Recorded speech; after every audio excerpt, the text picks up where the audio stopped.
özel tasarım nedir?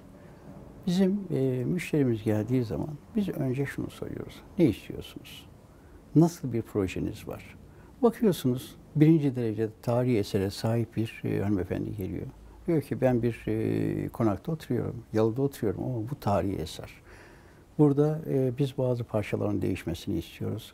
Buraya ihtiyacımız olan ürünleri istiyoruz. Şimdi siz orada istediğiniz her şeyi yapamazsınız.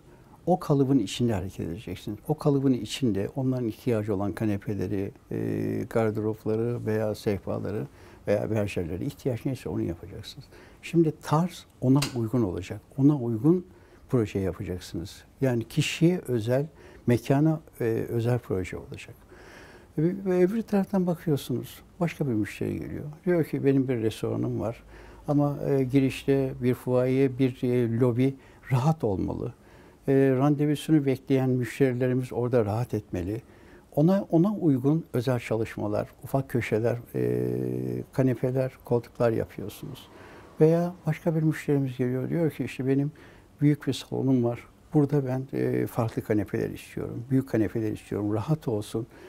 Yani kişiye özel üretim dediğimiz zaman kişinin ihtiyacı olan hem kullanım olarak hem çizgi olarak hem kalite olarak ona uygun üretim yaptığımız şeylere biz kişiye özel diyoruz.